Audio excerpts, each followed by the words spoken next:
মৌলভী সাহেব, আপনি জোর করবেন না। আপনি আমাকে এখান থেকে যেতে দিন। যদি আমাকে এখান থেকে যেতে না দিন আপনার অবস্থা খুব খারাপ হবে। তাই বলছি আপনি আমাকে ঘর থেকে বের হতে দেন। আমি তো আপনার ঘরে এসেছি। আপনি ঘরের ভিতরে কি করেন তা দেখতে। কিন্তু আজ নিজের চোখে সব দেখতে পেলাম। আমি তো তখন মৌলভী সাহেবের উদ্দেশ্যটা জানার জন্য ঘরে ঢুকে আমি নিজেই বিপদে পড়ে গেলাম। মৌলভী সাহেব কিছুতেই সেই ঘর থেকে বের হতে দিচ্ছিল না। আমি তখন কেঁদে উঠলাম। তারপর মৌলভী সাহেব বলল, একদম কাঁদবি না, চুপ থাক। তারপর মৌলভী সাহেব আমার সাথে জোর করে, বন্ধুরা তোমরা শুধুই আমার গল্প শোনো কিন্তু আমার চ্যানেলটিকে সাবস্ক্রাইব করো না। তাই তোমাদের নিকট বিনীত আবেদন তোমরা আমার চ্যানেলটিকে দ্রুত সাবস্ক্রাইব করে নিও। আর তোমরা কোন ধরনের গল্প চাও সেটা অবশ্যই কমেন্ট বক্সে জানিয়ে দিও। এবার আসল কাহিনী শুরু করি। আমার নাম সোহানা। আমি মৌলভী সাহেবের নির্দেশে পাড়া পড়া শুরু করেছিলাম। তখন মৌলভী সাহেব আস্তে আস্তে আমার দিকে আর চোখে তাকিয়ে থাকত। আমি একেবারে আতঙ্কিত হয়ে উঠলাম। মনে হচ্ছিল আমার নিঃশ্বাস আমার বুকে আটকে আছে। আমি মৌলভী সাহেবের দিকে তাকালাম এবং তিনি আমার দিকে অদ্ভুত দৃষ্টিতে তাকিয়ে হাসতে লাগলেন। আমি একটু পিছিয়ে গিয়ে বসলাম। মৌলভী সাহেব তার সাদা দাড়িতে হাত বোলাতে লাগলেন। আমি আমার শিপার দিকে তাকালাম এবং আমার পাঠের পুনরাবৃত্তি করলাম। মৌলভী সাহেবের এরকম নজর দেখে আমার খুব বিরক্ত মনে হচ্ছিল। আমি আবার সব মেয়ের মধ্যেই সম্ভবত আমি বড় ছিলাম। আমার বয়স মাত্র 12 বছর এবং আমি প্রথম পারে ছিলাম। আমার বাবার কাজ ছিল এরকম যে প্রতি 6 মাস অন্তর তাকে বদলি করা হতো। আমার স্কুল শিক্ষার সাথে সাথে আমার ধর্মীয় শিক্ষার ও ব্যাঘাত করছিল। আমরা এখন যে এলাকায় থাকি সেখানে মৌলভী সাহেব একটি মাদ্রাসা খুলেছিলেন। এই মাদ্রাসায় অনেক ছেলে মেয়ে থাকত, কিন্তু বেশিরভাগ ছেলে থাকত। আমাদের বাড়ি এই মাদ্রাসার পাশেই ছিল এবং আমার মা আমাকে সেখানে কালাম পার্ক করার জন্য পাঠাতে লাগলেন। এর আগে মৌলভী সাহেব অনেক সভ্যতার পরিচয় দিয়েছিলেন, কিন্তু যখন থেকে আমি সেই ভয়ার্ত আতঙ্কিত হৃদয় বিদারক দৃশ্য দেখেছি, তারপর থেকে আমার সাথে মৌলভী সাহেবের অদ্ভুত ব্যবহার শুরু হয়ে যায়। কখনো পড়ানোর সময় আমার দিকে তাকিয়ে থাকত। মাঝে মাঝে সে আমাকে তার পাশে বসে আমার সাথে গল্প করতেন। আমি এই আচরণে অত্যন্ত বিরক্ত হয়েছিলাম। শুধু তাই নয়, মৌলভী সাহেব আমাকে পাওয়ার জন্য বিভিন্ন কৌশল অবলম্বন করত। আমার মাকে সব বলা উচিত ছিল। আমার মতে আমরা এখন বয়সের যে সময় পার করছি, এই সময় মায়েদের তাদের সন্তান লালন পালনের দিকে এই বিষয়গুলোর প্রতি বিশেষ খেয়াল রাখতে হবে। কিন্তু আমার মায়ের চিন্তাভাবনা খুব অদ্ভুত ছিল। মোদি শাহের এই ধরনের ব্যবহারে খুব সহজেই ঘাবড়ে যেতাম। আমি আমার মাকেও কিছু বলিনি।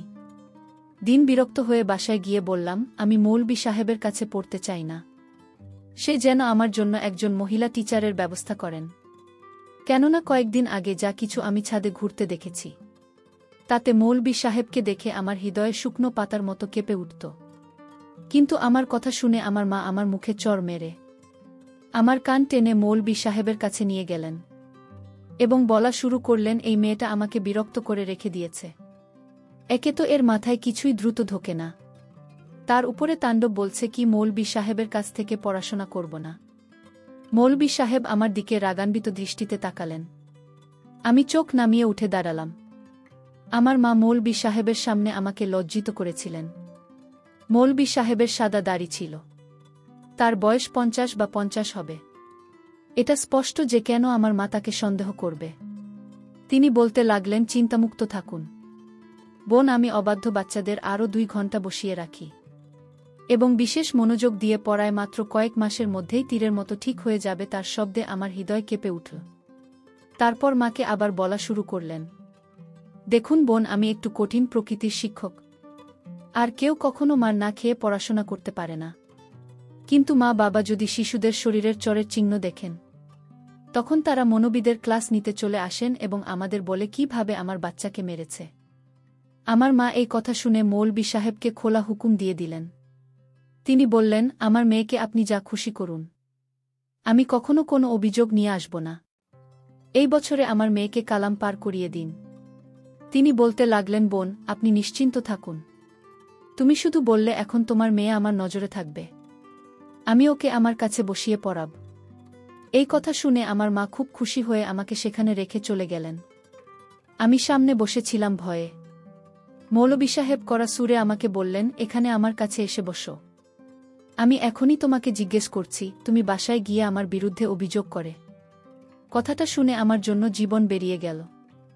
আমি মাথা নাড়লাম না। আমি বললাম, আমি এখানে বসে পড়তে পারব।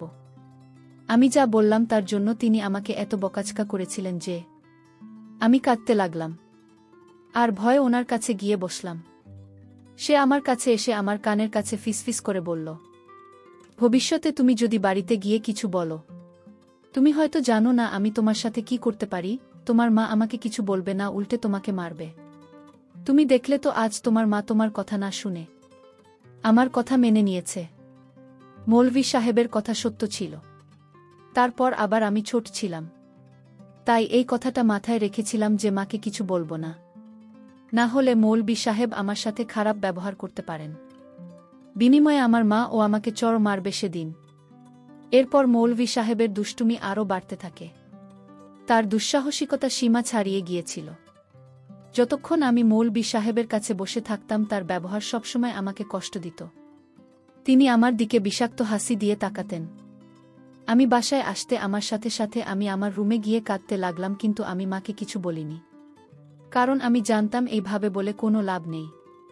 কয়েকদিন আগে বারান্দায় যা দেখেছিলাম তা মনে করতে লাগলাম। সেই রাতে যা ঘটেছিল তা আমার হুঁশ উড়িয়ে দেওয়ার জন্য যথেষ্ট। গ্রীষ্মের রাতগুলো আমরা বারান্দায় ঘুমিয়ে কাটাতাম। প্রত্যেকের খাট তাদের সারিবদ্ধভাবে বিছিয়ে রাখা হয়েছিল এবং আমরা স্ট্যান্ড ফ্যান লাগিয়ে ঘুমাতাম। বোন ভাইদের মধ্যে আমি ছিলাম সবার বড়। আমার অন্য দুই ভাই আমার থেকে অনেক ছোট ছিল। একজনের বয়স ছিল 4 বছর এবং অন্যটির বয়স ছিল 8 বছর। আমি রাতে আমার খাটে ঘুমাচ্ছিলাম। তখন শুনলাম ফুপিয়ে ফুপিয়ে কারো কান্নার আওয়াজ। সেই সময় হতে পারে। আমি উঠে পুরো ছাদের দিকে তাকালাম, কিন্তু সবাই অজান্তেই ঘুমিয়েছিল। উপরের ছাদ থেকেই শব্দটা শুনতে পাচ্ছিলাম। যেখানে মৌলভী সাহেবের মাদ্রাসা ছিল সেখানে ছাদে একটি মাত্র ঘর ছিল যার জানালা খোলা ছিল, আর সেই ঘরে একটা মাঝারি আলো জ্বলছিল। কান্নার আওয়াজও আসছিল। সেদিন আমার খুব ভয় করছিল। এই সময় সেই ঘরের চাপা স্বরে কাজ ছিল, কারণ মাদ্রাসার আবাসিক কক্ষগুলো নিচে বেসমেন্টে তৈরি ছিল। ছাদে তো কেউ যেত না। আমি সন্দেহ করলাম যে সম্ভবত কোনো ভূত নেই তো। এই চিন্তা আমাকে কাঁপিয়ে দিয়েছিল। আমার মায়ের খাট ঠিক আমার পাশেই ছিল। আমি আয়াতুল কুরসি পড়তে লাগলাম, কিন্তু ওর কান্নার আওয়াজ আমার কানে আসতে থাকল। আমি শক্ত করে চোখ চেপে ধরলাম আর ঘুমানোর চেষ্টা করতে লাগলাম। পরদিন যখন মাদ্রাসায় গেলাম, মৌলভী সাহেব বাদাম মিশ্রিত দুধ খাচ্ছিলেন।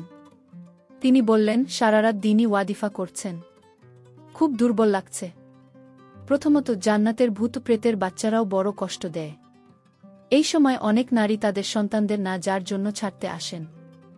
মৌলানার কথা শুনে একজন মহিলা যাকে খুব বিচলিত দেখাচ্ছিল বলতে লাগলেন, তাই তো মৌলভী সাহেব, আপনার ছাদে কারো কান্নার আওয়াজ শোনা যাচ্ছিল। কথাটা শুনে আমিও স্তব্ধ হয়ে গেলাম। এর অর্থ এই যে আওয়াজটি কেবল আমার কাছে আসেনি। মৌলভী সাহেব বলতে লাগলেন, এটি জান্নাতের এক ভূতের বাচ্চা ছিল। আমি যখন ওয়াদিফা শুরু করি তখন সে আমাকে বিরক্ত করতে চলে এসেছিল। তখন আমি তাকে বেঁধে রাখি। তখন তার কান্না আমার সাথে সাথে আপনাদেরও বিরক্ত করতে শুরু করে। শুধু এইটুকুতেই সীমাবদ্ধ থাকলে আফসোস হতো না, কিন্তু বদমাসটা যেতে যেতে পথে আমার এক শিশুকে মেরে গেছে। বেচারা আর জ্বরে পড়ে আছে। মৌলভী সাহেবের কথা শুনে সেখানে উপস্থিত মহিলারা আরও ভয় পেয়ে গেলেন। মৌলভী সাহেব বলতে লাগলেন, বন্ধুরা, চিন্তা করবেন না। আমি তাকে বুঝিয়ে দিয়েছি সে কারো ক্ষতি করবে না। তবে কেউ যদি রাতে কান্নাকাটি বা ফোপানো আওয়াজ শুনতে পায় বা সাহায্যের জন্য ডাকে তবে সেদিকে মনোযোগ ও দিও না। অন্যথায় আমার শিষ্যের যা ঘটেছে আপনাদের সাথে একই ঘটনা ঘটবে, কারণ সেও কান্নার আওয়াজ শুনে ঘরে ঢুকেছিল। এ কথা শুনে মহিলারা সবাই ভয় পেয়ে গেল। আমিও ভয় পেয়েছিলাম, কারণ আমি কান্নার শব্দ শুনেছিলাম। ওই মহিলা বেরিয়ে গেলেন। রাতে আবার সেই কান্নার আওয়াজ শুনতে লাগলাম। এবার আর চোখ খোলার সাহস পেলাম না।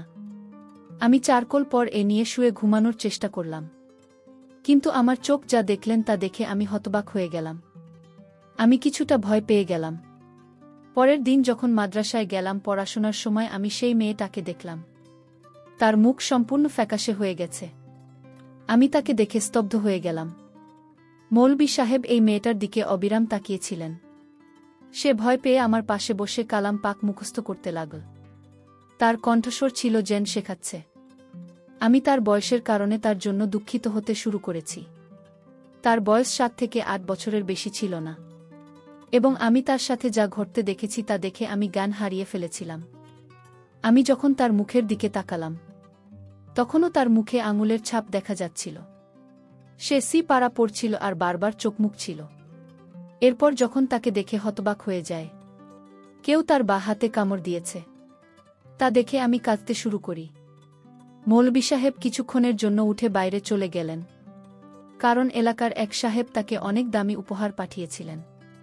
মৌলভী সাহেব বাইরে যেতে আমি বাচ্চা মেয়েটিকে জিজ্ঞেস করলাম, কাল রাতে তুমি ছাদে কি করছিলে, তুমি যখন জানো যে মৌলভী সাহেব ভূত প্রেতের নিয়ন্ত্রণ করেন? আমার কথা শুনে মেয়েটির হুঁশ উড়ে গেল। কেউ আমার কথা শুনে নিয়েছে কি না তা দেখার জন্য সে ডানে বামে তাকাতে লাগল। তারপর নিচু স্বরে আমার সাথে কথা বলতে লাগল। এই মৌলভী মিথ্যা কথা বলে, ওই বুড়োর কোথাও কোনো জিন নেই। শুনে তো আমি অবাক হলাম। আমি বললাম, তাহলে তুমি ওখানে কি করছিলে, আর তোমার মুখে আর বাহুতেই দাগগুলো কিভাবে এলো? আমার কথা শুনে প্রচণ্ড জোরে একটা দীর্ঘশ্বাস ছাড়ল। সে বলল, আজ নিজেই দেখে নিও, এই বলেছে আমার কাছ থেকে উঠে চলে গেল। আমি তার কথাগুলো নিয়ে ভাবতে লাগলাম, কারণ রাতে আমি তাকে ছাদের ঘর থেকে বেরিয়ে সিঁড়ি দিয়ে নামতে দেখেছিলাম, এবং সেই সময়ে গুরুতরভাবে আহত ছিল এবং খারাপভাবে কাঁদছিল। আমি প্রথমে ভেবেছিলাম সে বোধহয় জিনাতের সন্তান, কিন্তু তাকে মাদ্রাসায় দেখে বুঝলাম সে হয়তো জিনাতের বাচ্চাকে দেখতে গেছে, তাই জিন্না থাকে এই অবস্থায় ফেলেছে। কিন্তু এখন এই কথা শুনে ভাবছিলাম হয়তো অন্য কিছু ব্যাপার। আজ রাতে আমি ঘুমাইনি। আমি আমার খাটে শুয়েছিলাম, কিন্তু আমার চোখ আমার সামনের মাদ্রাসার ছাদে স্থির ছিল। কিছুক্ষণ পর আমার চোখ যা দেখলাম তা হলে একটি হৃদয় কাঁপিয়ে দেওয়ার মতো দৃশ্য। মৌলভী সাহেব তার সাথে 11 বছর বয়সী একটি শিশুকে নিয়ে বারান্দায় গিয়ে তার দিকে তীক্ষ্ণ দৃষ্টিতে তাকিয়ে থাকে। চুপ থাকতে ইঙ্গিত করেছিলেন। শিশুটি কোনো শব্দ না করেই হাত জোড় করে তার কাছে মিনতি করছিল, কিন্তু তিনি ছেলেটিকে রুমে নিয়ে গেলেন। তারপরে শিশুটি অক্সফোর্ড কান্না শুনতে শুরু করে। মৌলভী সাহেব এই শিশুটির সাথে কি করছেন যে সে কাঁদছে আর ফোঁপাচ্ছে বুঝতে পারছিলাম না। 2-3 ঘন্টা এভাবে আওয়াজ চলতে থাকে। এরপর যখন দরজা খোল, শিশুটি যন্ত্রণায় কাতরাচ্ছিল, সে খুব কাঁদছিল এবং ঠিকমতো হাঁটতেও পারছিল না। তার মুখ খুব খুশি দেখাচ্ছিল। আমি ভাবছিলাম কেন তিনি রাতে বাচ্চাদের ঘরে নিয়ে গিয়ে মারধর করেন, এবং কেন তারা মানুষকে বলে যে জিনাতের বাচ্চারা কাঁদে, এবং তিনি বাজিমাত করেন। যাই হোক, এটা দেখে আমার মন খারাপ হল, এবং মৌলভী সাহেবের মিথ্যা বলার কারণ বুঝতে পারলাম। তৃতীয় রাতে আমি ঠিক করেছিলাম যে আজ আমি ছাদে যাব এবং দেখব তাদের ছাদে কি হয় এবং কেন তিনি বাচ্চাদের মারেন। যে রাত গভীর হল, মৌলভী সাহেব আবার একটা বাচ্চাকে ছাদে এনে রুমে নিয়ে গেলেন। আমি আমার খাট থেকে উঠে ধীর পায়ে মৌলভী সাহেবের ছাদের দেওয়ালের কাছে গিয়ে দাঁড়ালাম। সেই প্রাচীর খুব একটা উঁচু ছিল না, আমি সহজেই তাদের ছাদে যেতে পারতাম। আমি আস্তে আস্তে দেওয়ালের মাথায় বসে অন্য দিক দিয়ে নিচে নামলাম। এখন আমি এই শিশুর কান্নার শব্দ শুনতে শুরু করলাম। আমি আস্তে আস্তে হেঁটে ঘরের জানলার কাছে গিয়ে দাঁড়ালাম। ঘরটা তখন মাঝারি আলোয় আলোকিত ছিল। আমি সাথে সাথে আমার মুখে হাত রেখে চিৎকার দমন করলাম। কান্নায় আমার চোখ বড় বড় হয়ে উঠল এমন একটি দৃশ্য দেখে। এবার বছর বয়সে আমি প্রথমবারেই দেখেছিলাম। আমি কেঁপে উঠেছিলাম। আমি আমার পা পিছিয়ে নিলাম, কিন্তু হঠাৎ একটা পাথরের সাথে আমার ধাক্কা লেগে গেল। আমার মুখ দিয়ে একটা অনিয়ন্ত্রিত চিৎকার বেরিয়ে এল। চারিদিকে নিস্তব্ধতা, তাই আমার আর্তনাদ পরিবেশের প্রতিধ্বনিত হল। আমি পিছন ফিরেও তাকাইনি এবং দেওয়াল পার করে এসে আমার খাটে শুয়ে পড়লাম। তারপর রাতে শুয়ে শুয়ে চিন্তা করতে লাগলাম, মৌলভী সাহেব ঘরের ভিতরে বাচ্চাদের নিয়ে কি করে তা আমার জানতে হবে। তাই আমি কোনো উপায় খুঁজে না পেয়ে আমি নিজেই ছেলে সাজালাম। আমি ছেলের পোশাক পরে পরের দিন ওই মাদ্রাসায় গেলাম। তারপর মৌলভী সাহেব আমার দিকে নজর দিলেন। মৌলভী সাহেব বুঝতে পারছিল না যে আমি যে মেয়েটিকে অন্য নজরে সবসময় দেখতেন। মৌলভী সাহেব মনে করেছিলেন এই বোধহয় নতুন ছাত্র, তাই সে আমাকে ছেলে ভেবে আমাকে মৌলভী সাহেব রাতে তার ঘরের ভিতরে নিয়ে গেলেন। তারপর মৌলভী সাহেব আমার সাথে যা করেছিলেন তা শুনলে বন্ধুরা তোমাদের চোখ কপালে উঠে যাবে।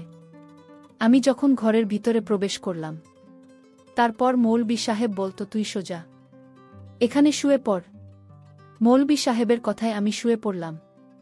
তারপর মৌলবি সাহেব যখন আমার সাথে তখন আমার বুঝতে বাকি ছিল না মৌলবি সাহেব ছেলেদের সাথে কি করত। তারপর মৌলবি সাহেবকে আমি জোরে ধাক্কা মেরে ফেলে দিলাম। তারপর ঘর থেকে দৌড়ে বের হয়ে আসলাম। পরের দিন আমি মৌলবি সাহেবকে ধরানোর জন্য পুলিশ নিয়ে আসি এবং আমি পুলিশের কাছে নালিশ করি যে তিনি পড়ানোর নাম করে এসব করছেন। মৌলবি সাহেবকে তখন পুলিশ থানায় নিয়ে যায়। বন্ধুরা, আজকের গল্পটি কেমন লাগলো তা অবশ্যই কমেন্ট করে জানাতে ভুলবেন না।